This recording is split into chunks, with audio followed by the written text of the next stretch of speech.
I'm Kayla, and I'm the registered dietitian at Wellstar Health Place. And today I want to talk to you about something that I like to call mood foods, okay? Food that affects your mood. It could affect your mood negatively, it could affect your mood positively, but I just hear a lot of times people saying that they have poor energy, they're irritable, and sometimes they just really don't know why. And the nutrients in your food can affect the way that you feel, which I think is really cool because it means that we can feel better if we eat the right things. But first of all, I want to talk about the things that negatively affect your mood, okay? First and foremost, something that I see the most is just caffeine, energy drinks, a lot of these stimulating things. What do? They bring you up and then they bring you right back down, okay? So there's a lot of caffeine crashes coming from these.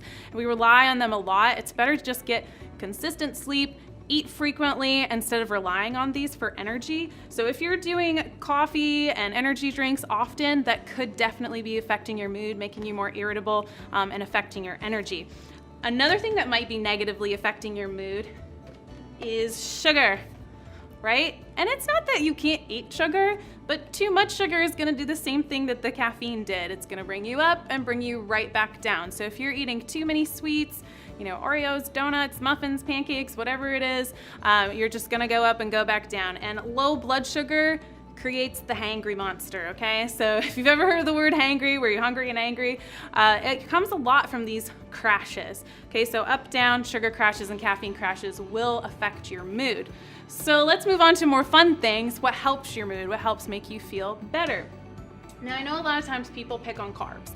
They say that carbs aren't good for you, you shouldn't eat any carbs ever, carbs are the worst, but you really do need carbs. Carbs, the right kind of carbs, help to maintain your blood sugar, okay? No carbs, low blood sugar, too many carbs, high blood sugar, the right amount, you get this nice, maintain, even blood sugar. So healthy carbs are gonna be more of your complex carbs, okay? Your carbs that have fiber. Something like an apple has fiber, it's a complex carb. Sweet potato, a great complex carb. Brown rice, quinoa, oats. You want to try and stay away from those simple carbs like sugar, white rice, donuts, things like that. Those are what bring you up and crash you down. So make sure you do eat some carbs with every meal and snack. Not a lot, but some, just to keep that blood sugar even and kind of help keep your mood up. Another thing that can help your mood is actually drinking enough water. Okay, dehydration can give you really fuzzy thinking, bad mental clarity. It can affect your energy, your metabolism. So drinking enough water could help you just feel like you can think better and feel better about yourself. Half your body weight in ounces is the ideal for drinking water. So if you're a 150-pound person, you want to drink 75 ounces of water. So make sure that you're hydrated. Another thing that can help your mood is magnesium. I love magnesium. I talk about it a lot because it's a really great mineral that a lot of us aren't eating enough of. Funny enough, there's actually a lot of magnesium in dark chocolate. Dark chocolate, above 70%. So none of that 50, 60% stuff. At least 70%, you need that cocoa for the magnesium. Other magnesium foods, pumpkin seeds, chia seeds, spinach, avocados, a lot of fruits and vegetables have magnesium in them, a lot of seeds have magnesium in them. So just eating a more well-rounded diet is gonna help with your magnesium intake.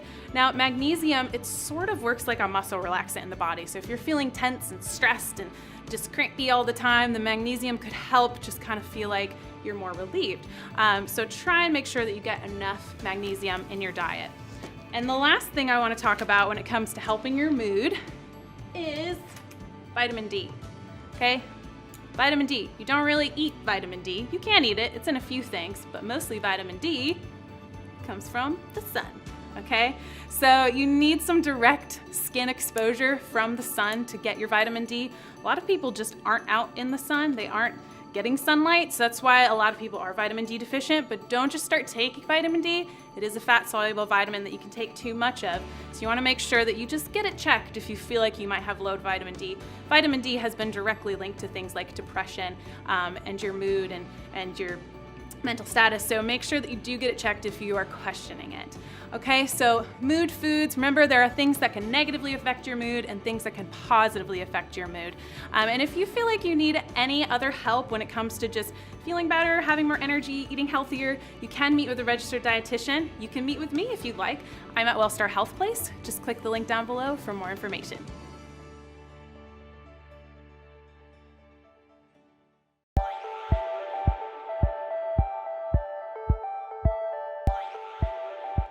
Good afternoon and welcome. My name is Monica Richardson. I'm the Senior Managing Editor at the Atlanta Journal-Constitution, and I'm honored to be your moderator today. To continually stay connected with you, we're kicking off our exclusive virtual AJC Aging in Atlanta Fall Event Series today. This season, we're focused on practicing wellness in all aspects of our lives and making the most of what we have. We'll be featuring topics that matter the most to you right now: flu season, overall physical and mental health, insurance, and finances. Our panelists will make their own introduction, and then I will have a brief conversation with each of them. But before we begin, I want to thank the sponsors who generously and graciously populated our panel of experts today: Kroger, Wellstar Health System, Bonnie Dobbs, and Capital Investment Advisors. And now, here's a few words from our presenting sponsor, Kroger. Kroger is a proud sponsor of the Aging in Atlanta series, and as we head into the upcoming flu season, Kroger is as committed as ever to serving you and your family's health. No one should be left vulnerable to the flu, so don't take the risk. Get your free flu shot today at Kroger, where your health and safety is a priority.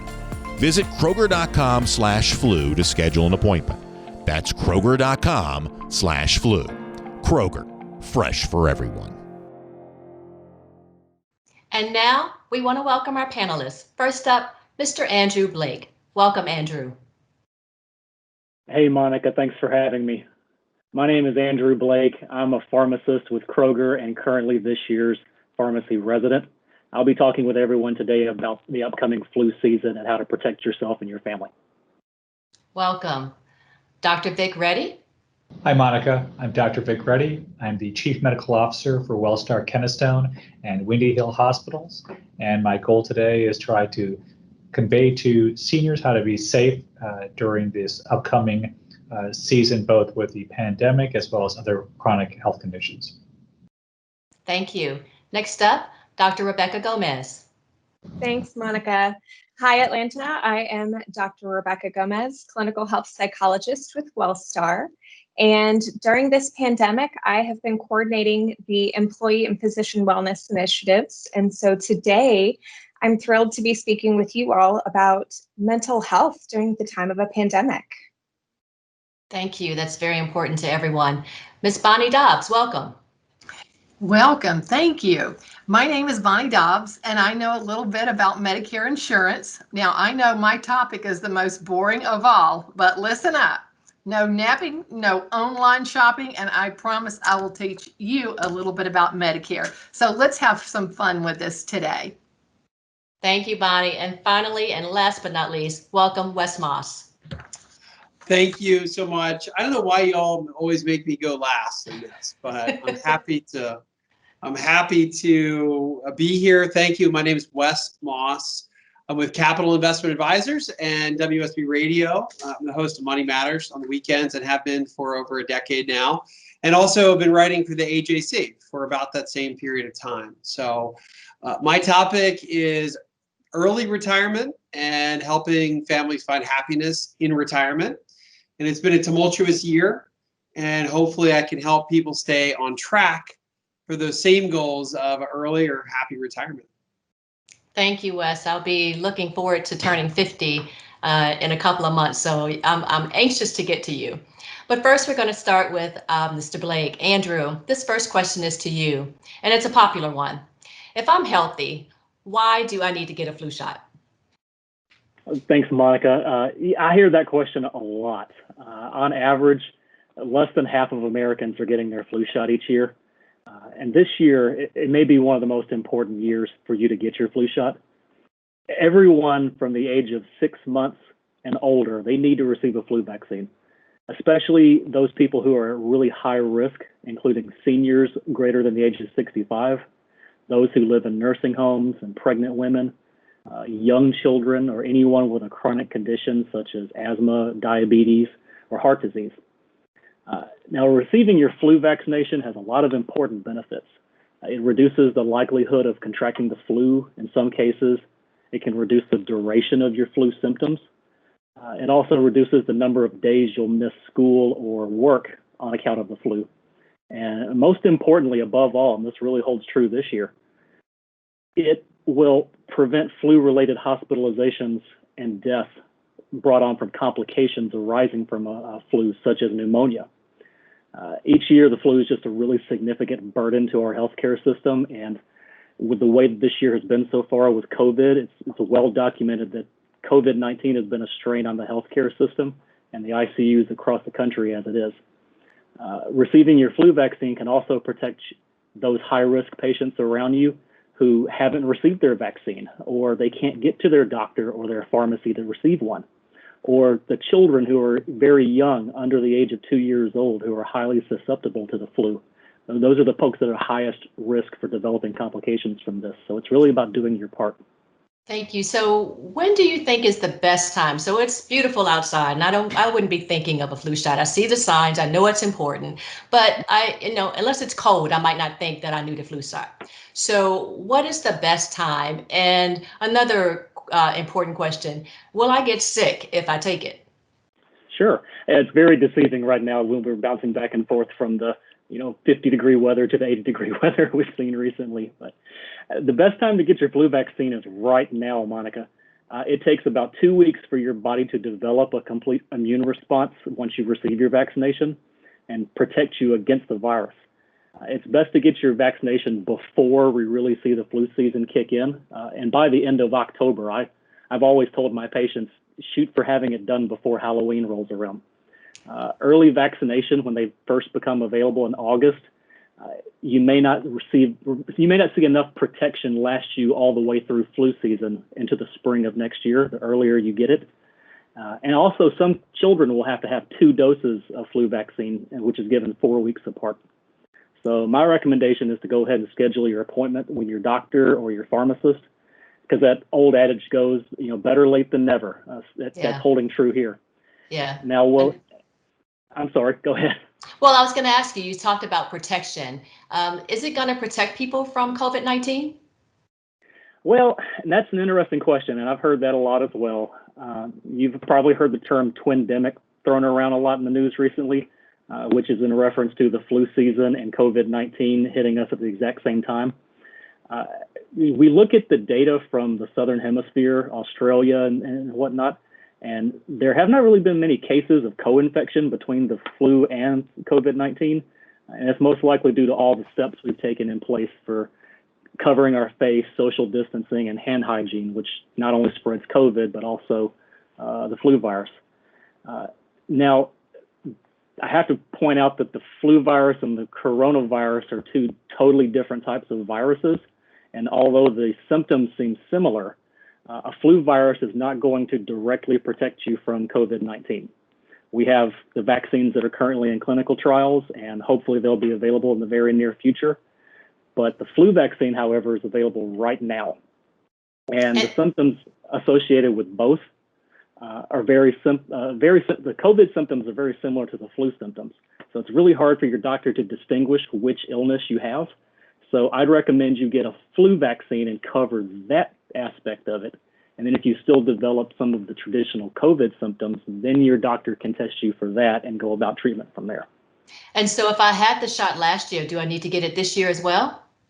Yes, for 2 very important reasons. Each year, the flu virus, it changes and adapts. And the experts develop this unique flu vaccine every year, which will offer protection against the different variants of the flu virus that we saw in the Southern Hemisphere. They base these decisions on what they saw in Australia and other Southern Hemisphere countries. Second reason is that each year's flu vaccine can be thought of like a booster shot. The protection that this year's flu shot only lasts about 6 months. So that fact, combined with the flu virus that's circulating this year, will not be the same as last year. It's just much more reasons to get a vaccine this year as well. Good information. Thank you. You mentioned protection. And are there other things I can do other than washing my hands? What can I do to protect myself and my loved ones going into the fall and winter season? Sure. My first recommendation, continue doing exactly what we've all been doing since March. Wash your hands, wear a face covering when you're around others. If you have to sneeze or cough, try to do it in the crook of your elbow. Keep yourself socially distanced. If you're not feeling well, stay home from work, stay home from school. Make sure that your kids and your grandkids are doing the same. Second recommendation, get your flu vaccine now. Encourage your friends and your family to do the same for themselves and for their children and their grandkids, so that we'll all be protected by the middle of October when we really start seeing the flu season ramp up. Well, thank you so much. We appreciate that great information. Before we go to our next panelist, we have two very important messages for you. Thanks to Kroger, we'll be randomly drawing 2 winners of a $50 Kroger gift card for those of you who register for today's event. Winners will be notified after the program. And now, here's an important message from WellStar on the convenience of virtual care. Visit a healthcare provider from anywhere with WellStar Virtual Care. Our providers at WellStar deliver expert primary care and specialty medicine to you in the convenience and comfort of your home. From routine checkups to chronic illnesses, you're just one call or click away from world-class care. Visit wellstar.org to set up your virtual visit. WellStar, more than healthcare, people care. And now, back to our panelists. I want to welcome again Dr. Vic Reddy. Dr. Reddy, how important is it for seniors to maintain routine medical appointments and screenings right now? Hi, Monica. Pleasure to be here. Thank you. I think it's very important for seniors to actually maintain regular appointments, and I've probably put these into 2 buckets. One would be just the screening of cancers, particularly both colon cancer as well as breast cancer. So there are specific guidelines which your primary care physician or provider will review with you on when the best timing is for the screening test for cancer. The second bucket that I would say is some what I would call silent diseases, both high blood pressure as well as the development of possibly diabetes. These don't have visual signs or symptoms until you've already kind of hit the state where the disease is already kind of at its full effect, I would say. Mm-hmm. And that's when, for both for high blood pressure and for diabetes, you can be at risk for heart disease and stroke. So we spend a lot of resources from basically the United States in regards to healthcare for diabetes. And I think one of WellStar's goals, as well as most other health systems, is to truly try and manage and prevent diabetes before it gets to its end stages. So are there some common symptoms or physical distress or acute illnesses that seniors need to watch out for? Sure. I think from an acute standpoint, the 2 big ones, which I kind of already alluded to, stroke and heart attacks. So strokes, the brief signs of strokes: confusion, getting numbness in one part of your body, your face, difficulty speaking or understanding, a severe headache. And then heart attack, chest pain, tightness, shortness of breath, nausea, anxiety. The reason why it's really important to seek out medical attention is that these are time-dependent treatments. The sooner we can get in to an emergency department and get evaluated, we can then begin therapeutic regimens, whether they're procedures or medication, to reverse the course of the stroke or heart attack and lead to much better outcomes and save lives. Thank you. I think sometimes people feel like they have an ache or a pain and it might just go away. So that's great information. What is the most important thing, though, that you think people 50 plus need to know and do to make a difference in their care? Well, I think a couple of things, and I'll kind of first talk about our current state of the pandemic. I think a lot of folks that we've seen have delayed their care because of fear of getting sick. And I think this leads to what people called, as before, a twindemic with the flu. We're even seeing kind of a larger opportunity with people not taking care of chronic symptoms or acute symptoms, so they're coming in much sicker at a much later time. So it's really important for people to maintain their health is to seek timely treatment. With that said, I think what we're trying to do is really offer multitude of access points, whether it's through virtual care, urgent cares, emergency departments, primary care. We really want to try and meet people where they can in order to get the care they need. Dr. Reddy, Is it safe to go into a hospital right now? A lot of people are asking this question. They're fearful whether they're visiting someone or if they need the care themselves. Can you speak to that? Yeah, what we've actually been fortunate enough, particularly with the Wellstar, as well as a lot of our other sister health systems in the Atlanta area, is really promoting PPE and testing. The testing allows us to ensure that patients who are coming into the hospital or having surgery at the hospital, making sure what their status is so that we can isolate those who may have some maybe positive for COVID-19. And the PPE, whether it's for actually nurses, providers, even visitors, will help prevent transmission between folks. So both of those things, as well as encouraging social distancing, we now have plexiglass shields in front of registers, has really made it, I believe, a safe environment for patients to receive care. So I think the real important thing is that don't delay getting treatment. If you feel sick, come to the hospital, go to your doctor's office. And are there other important screenings right now that people should be concerned about or thinking about when they think about their overall health care? Right. I mean, I think the big one typically is cancer screening, which, Yes. the high-profile case of Chadwick Boseman makes a lot of people ask, is it my time to get a colonoscopy? And while there are guidelines, typically the age of 50 is the cutoff for a colonoscopy, you really want to talk to your primary care physician because there are situations, whether it's a familial history, inflammatory bowel disease, or genetic conditions, which may lead them to get a screening test earlier. In regards to other cancers, whether it's breast cancer or prostate cancer, again, we're really kind of going about now is an informed discussion. There are some generalized guidelines for mammograms as well as for PSA tests, but again, they are guidelines. And what we really want to do is encourage that discussion between you and your physician to figure out when's the best time to get tested. Thank you so much. Dr. Gomez, that brings me to you. We talked a lot about the physical aspects, but within the physical aspects is the mental part of things. And how is the pandemic impacting older Americans and their mental health? Well, the pandemic has brought with it a number of psychosocial changes and stressors, and that, of course, has an impact on mental health. Now, within an aging population, we're seeing increased anxiety about health, symptoms of chronic stress, panic, adjustment disorders, insomnia or difficulty sleeping. We're seeing depression, and a lot of that has to do with loneliness. And, within it, you think about social distancing.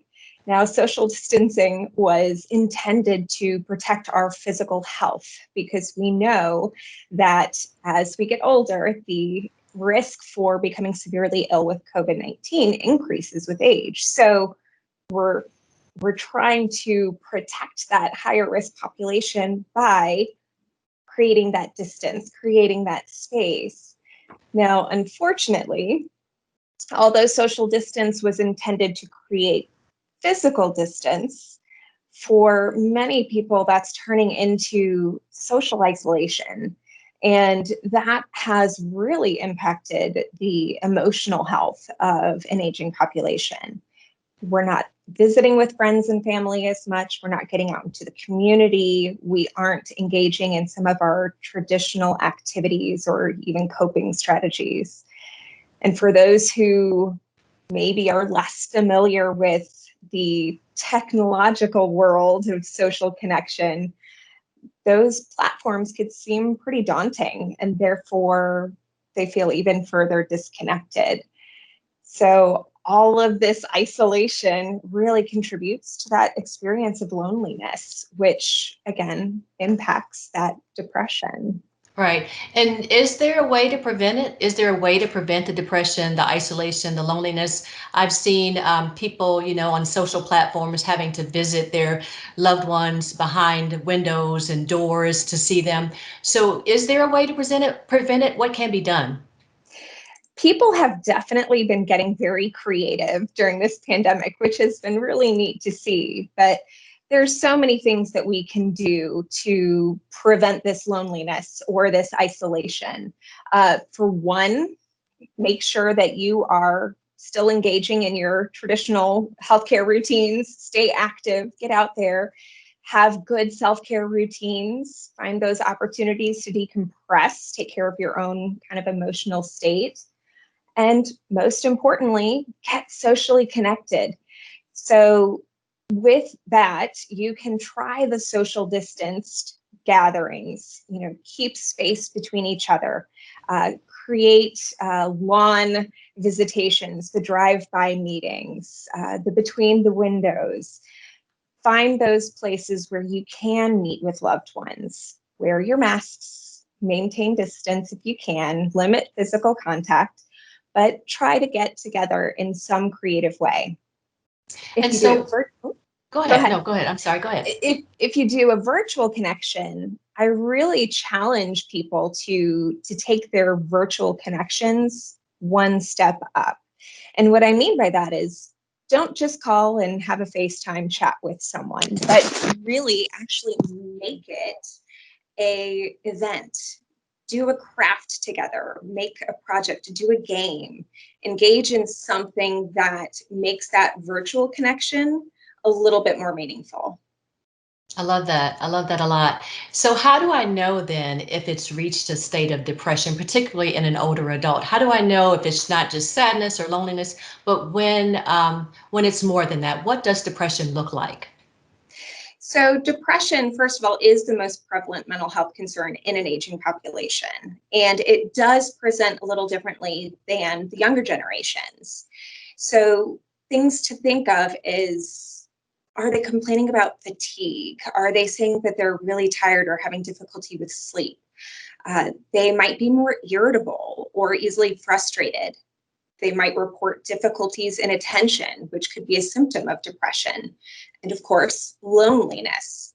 But it might not have that traditional symptom of quote unquote sadness. Are there any resources you can speak to that older Americans can tap into to get that mental health support? So there are so many resources out there, but first and foremost, I encourage everyone to partner with your primary care provider or anyone on their medical team for that matter. If you are noticing any symptoms, please talk about it with someone. Your medical team can support you with resources, referrals if appropriate. Make sure you're talking about those things. What can you do on your own? There are so many resources out there. There's so many websites that you all can take advantage of, as well as apps. There's, the phrase, there's an app for that, and it's true. If you want to engage in some relaxation, there's apps that support mental health, such as Headspace or Calm. If you want to engage in activities, I guarantee if you look for puzzles or certain kinds of hobbies, chess, whatever it might be, there's going to be an app for that. So get engaged virtually. Also see if you can get connected with some of your local groups. Right now, a lot of things are being done virtually, but volunteer, get connected with a community support group. There's so much out there for you guys to do to keep you engaged socially, psychologically, as well as physically. And how does somebody's mood impact their overall health? What would you say to that? Mood has a big impact on health. If you think about it, your minds and your bodies are interconnected. They're not one and then the other. So if you are experiencing symptoms of depression or anxiety, you might be less inclined, as Dr. Reddy mentioned, to engage in your proactive healthcare. You might be less likely to remain diligent with your medications. You might change your diet. It might not be the most nutritious. You might be having difficulties with sleep. Or even maybe you forget to drink water every once in a while. Certainly exercise is one of those things that go out the door. All those changes have a direct impact on your physical well-being and your physical health. If you were to manage some of those symptoms and alleviate some of that depression or anxiety, you could also reduce risk of so many medical comorbidities such as heart disease, dementia, diabetes, stroke, and so much more. And Just a last little plug, social connection also improves your immune functioning and increases your life expectancy. So get out there and get connected. Thank you so much, Dr. Gomez, and all the panelists so far. Now we'll take a quick break. And now a message from Addington Place Senior Living, an Aging in Atlanta sponsor.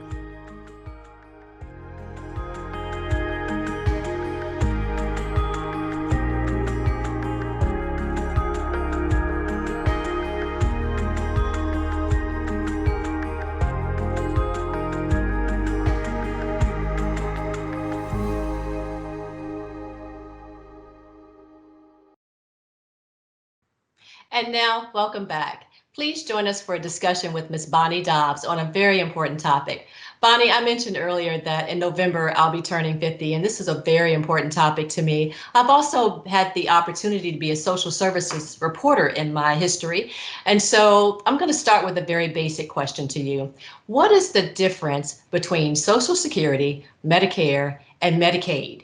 And do I need Social Security in order to get Medicare? This is a question that is often asked. Have you ever met someone that sparkled and made you feel so good, like someone threw confetti on you? You, Bonnie, you. Well, that is not these government agencies, okay? So let's go over them one by one. Social Security is money. Medicare is insurance. Now, you're eligible for these benefits if you or your spouse worked and paid into Social Security taxes, or if you paid into Medicare taxes, which is known as FICA. So money received from Social Security taxes is calculated on the years that you worked and the amount that you contributed. Now, you can talk to Wes about this whenever you get ready to start your Social Security, and he's on the radio on Sunday morning. For Medicare, once you've worked and contributed to FICA taxes for 10 years, which is equivalent to 40 quarters, you qualify for Medicare. Now, if you do not work that many years, you can purchase Part A, but it's quite expensive. So Part A premium is $252 if you work 30 to 39 quarters. If you work less than 30 quarters, it's $458, and that's for 2020, okay? So Medicaid is a program that is federal and state for low-income individuals, okay? So to recap, Social Security is money, Medicare is insurance, and Medicaid is a program for low income. And then you ask a question, do I need Social Security to get Medicare? The answer is no, but if you've started your Social Security, they'll deduct your Part B premium monthly. If you haven't, then Medicare will send you a little notice or a little invoice in the mail, and you have to pay quarterly. So, ouch, that could be a lot of money. 144 times, 60 times 3. Thank you for that clarification. So if I or my spouse work past 65, should I enroll as soon as I'm eligible? Well, that all depends on the employer's plan. So what you need to do is compare your company plan to an individual plan. Now, sometimes the employer plan has the best benefits, but sometimes Medicare is less expensive and may offer more benefits and less out of pocket. So just give me a call and I'll let you know if you need to stay where you are or we need to talk. And how do I enroll in Part B if I work past 65? Okay, listen up for these instructions. You can download and print form L564E if you work past 65, okay? And you download that from Medicare.gov.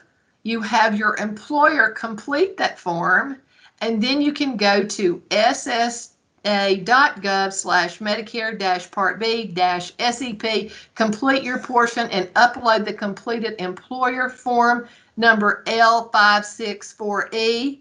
But if you can't stand having that much fun, you can simply call my office. Well, I was going to ask you about that communication. Should I expect Medicare to call me? Is it up to me to do the reaching out? It is up to you to do the reaching out. And that's one thing that gets lots of people in trouble. They think somebody's going to call them up and say, okay, this is the time frame when you should do this. But that is not the case with Medicare. And so what if I already have a retirement plan? What if I have VA, TRICARE? What if I'm a federal employee? Is my Medicare plan good? What difference does that make? Okay, I'm going to give you the fast food drive-through answer on this one. So retiree plans, like I said before, can be compared to individual plans and should be changed only if you can save money by having equivalent or better benefits. With VA and TRICARE, if you can enroll in a plan and get some additional benefits, but this can be very, very tricky. So listen up, Linda, okay? You want to use an educated broker who has experience with these plans because you can lose your benefits. So if you are retired from a company and have retiree benefits, or you have federal employee benefits or CHIMP VA, and you enroll in a plan, you will lose your benefits permanently, okay? So when in doubt, call the VA, TRICARE, or federal employee benefit number on the back of your card, or you can always call my office. Thank you, Bonnie. One last question for you. Is my Medicare plan good anywhere, and can I go to any doctor or provider? Not in all cases. Even though Medicare is a federal program, it's only good in your service area for prescription drug plans and Medicare Advantage plans. So your agent should explain all this upon enrollment. It's good anywhere in the United States, however, if you have an emergency. And I mean, after all, who's going to go on vacation and say, well, about 3 o'clock today, I think I'm going to ease on down to the doctor's office and have them check that rash that's been bothering me for years. You're just not going to do it, okay? So just know if you do have an emergency, your plan's good anywhere. Great. Thank you so much, Bonnie. Wes, we're going to round out today's discussion with you. When new clients come to you for a portfolio checkup, what typically needs to be addressed? Well, I think there's a couple of things, and it depends on the stage of life that you're in, but really all of us are trying to kind of get to that same goal, which is to know how much all of our different income sources, along with our assets and what those are going to produce, will give us in income or spending money in retirement, adjusted for what our tax rate is going to be. Bonnie just did a great job talking about, we touched on Social Security. There's obviously multiple variables when we head into retirement, but whether you're 50 and you've got 15 years before you retire, or you're 65 and you're right there on kind of ready to, maybe this is the year to do so, in the end, we're going to plan for not so much what our spending is going to be, because that's difficult to figure out. I think you have a baseline of what your necessities are going to be, but there are a lot of things you don't do when you retire and you're no longer working. But there's a lot of new things that you might do. So particularly when we get out of the world of COVID, I think about all the trips we're going to be making up and all the things we're going to be doing. But think about what are we going to be doing in retirement? How much is it going to cost? That's a little tougher to figure out. So I think for anybody, what we like to do and plan for is that if you're in your 50s, I'm going to do something that looks like a retirement timeline and figure out how much you need to be saving between age 50 and 62 or 65 when you're going to stop working.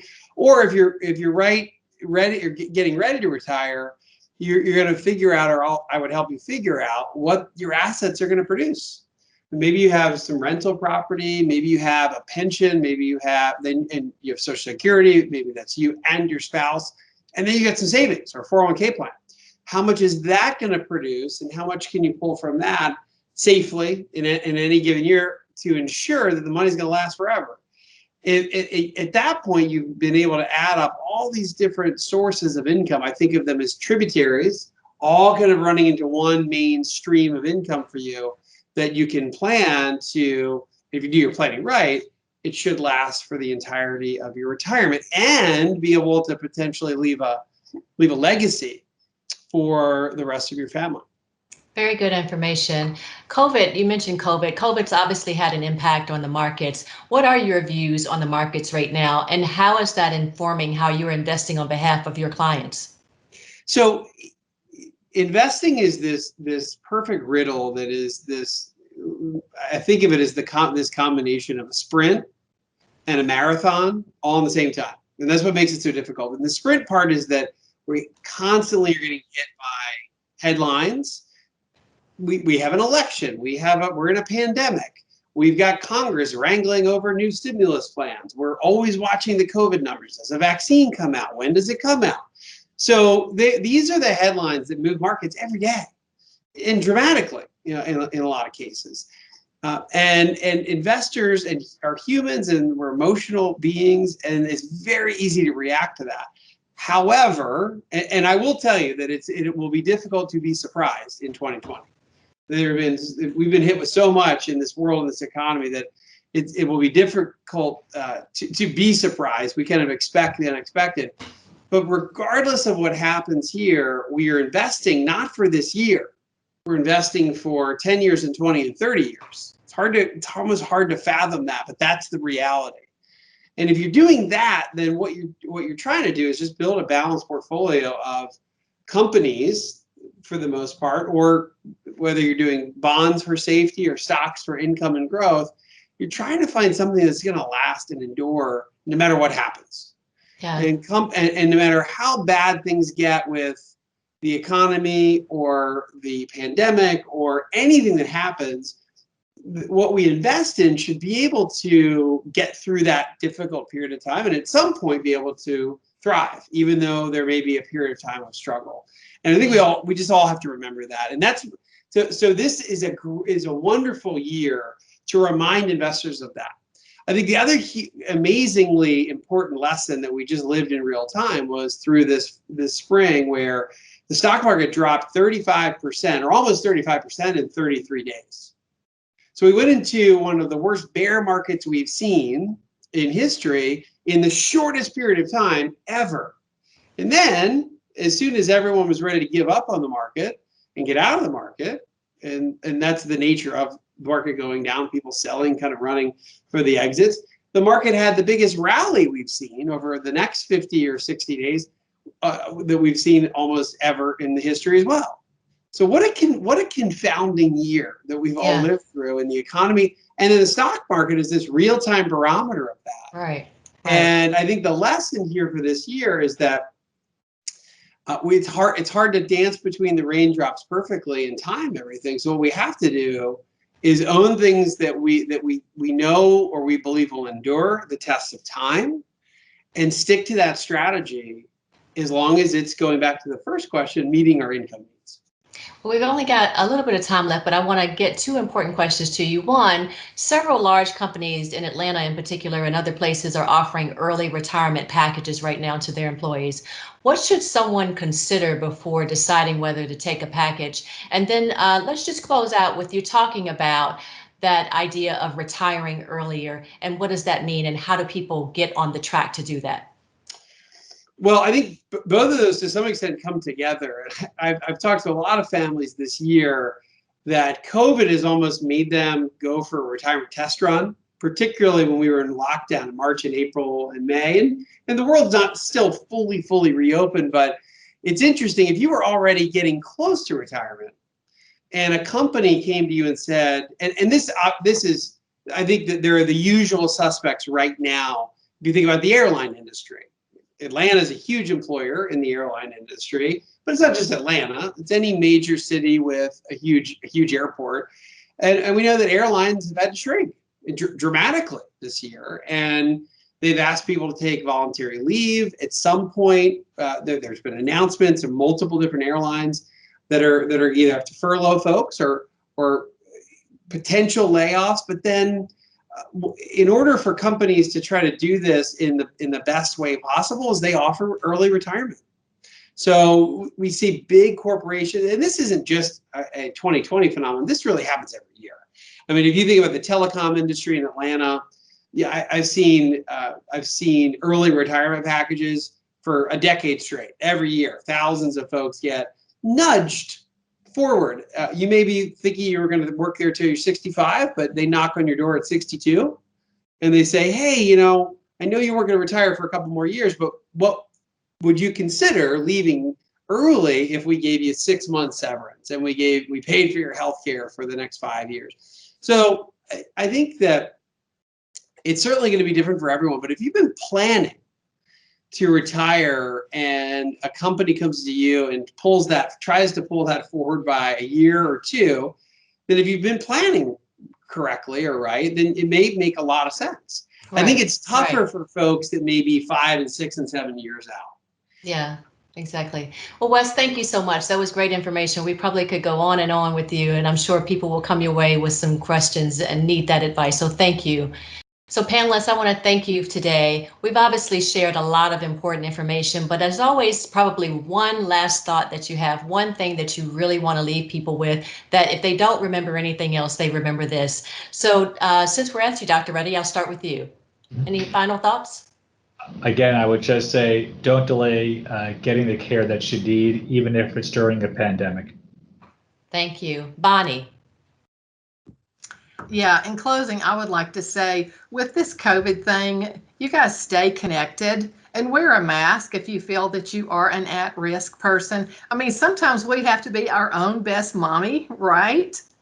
And then sunshine is the best medicine and it doesn't have a $35 copay. So get out and enjoy your life. Thank you, Bonnie. Dr. Gomez? I echo the get out there and stay connected. And more importantly, make sure those connections are meaningful and give you a sense of joy, fulfillment, pleasure. Get out there and have fun. Thank you. Andrew? I just like to say, you know, we've had a tough year so far, and we're getting into flu season. It's going to continue to be difficult.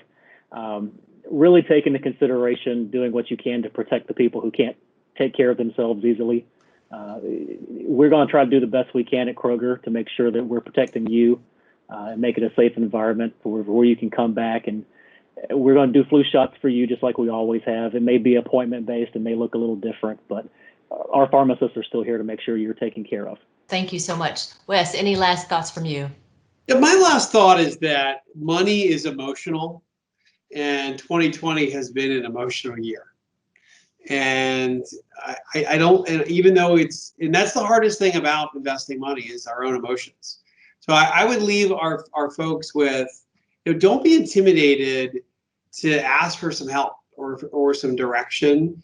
It's not necessarily the most complicated thing in the world. In fact, the more straightforward you can make it, typically the better when it comes to investing and planning. But a little bit of help can go a really long way. Thank you so much, Wes, and thank you to all of our panelists today. In closing, we want to once again thank the sponsors who made today's program possible: Kroger, WellStar Health System, Bonnie Dobbs, and Capital Investment Advisors. We'd also like to recognize the other sponsors who support the AJC's Aging in Atlanta series throughout the year. But our biggest thank you goes to you, our audience. We want to thank you for attending today, and I hope that you have been informed throughout this conversation. Be sure to visit ajc.com/aging for updates on senior living topics, as well as a recorded broadcast to seeing you again here Wednesday, October 14th for our next Aging in Atlanta series event. It's going to be virtual, so be sure to mark your calendars, Wednesday, October 14th. We believe these events are part of our mission to keep you and the community informed. It's our way to give back to you, our valued newspaper subscribers who help fund our local journalism and our journalists. I hope you all have a great rest of the week, and we will see you soon. Thank you again for coming.